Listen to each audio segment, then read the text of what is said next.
Élu. Maintenant, nous allons écouter donc le président de la République, Jacques Chirac.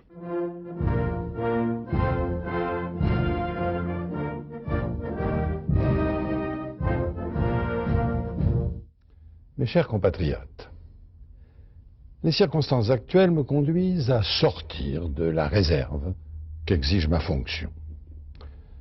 Parce que j'ai le sentiment que l'on est en train de perdre le sens des choses. Parce que j'ai le sentiment que les passions se substituent à la raison. Parce que j'ai le sentiment que l'on risque d'abîmer la France, ses valeurs, son image. Garant de la cohésion nationale, je voudrais d'abord rappeler que notre patrie tire sa force, sa grandeur, son unité, des valeurs de liberté, d'égalité, de fraternité dont elle est porteuse. C'est pour cela que notre pays est respecté dans le monde. Je voudrais aussi rappeler que la politique, dans une démocratie, c'est l'honnêteté et le respect de l'autre.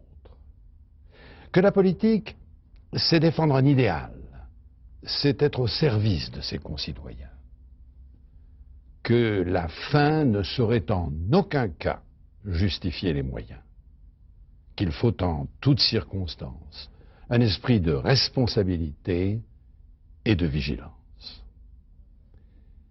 À la droite républicaine, je voudrais dire qu'elle peut convaincre sans se renier. Elle a pris des engagements maintes fois répétés, au terme desquels elle n'accepterait aucune compromission avec l'extrême droite. Ces engagements doivent être respectés dans la lettre, mais aussi dans l'esprit. Si je tiens à rendre hommage à tous ceux qui ont fait preuve de courage et de clairvoyance, je ne peux que désapprouver celles ou ceux qui ont préféré les jeux politiques à la voix de leur conscience. Cette attitude, même si elle répond à la volonté de faire barrage à l'adversaire, n'est pas digne et elle peut être dangereuse. À la gauche, je voudrais dire qu'elle devrait être plus mesurée dans ses jugements, plus responsable dans ses critiques, tant il est vrai qu'il est malsain de jeter de l'huile sur le feu. Depuis longtemps, certains n'ont pas hésité à faire le jeu de l'extrême droite. C'est ainsi que le scrutin proportionnel a été adopté. C'est ainsi que, lors des dernières élections législatives, de nombreux sièges ont été donnés à la gauche par un Front national qui a clairement et délibérément fait battre la droite républicaine au profit de l'actuelle majorité. Je voudrais enfin dire aux électeurs du Front national qu'ils doivent eux aussi mesurer leurs responsabilités. Veulent-ils s'enfermer dans un vote protestataire? Acceptent-ils le risque de voter pour un parti de nature raciste et xénophobe, ce qui est la réalité actuelle du Front national? Ou bien veulent-ils appartenir à un mouvement politique incarnant une droite traditionnelle, mais respectueux des valeurs de la République?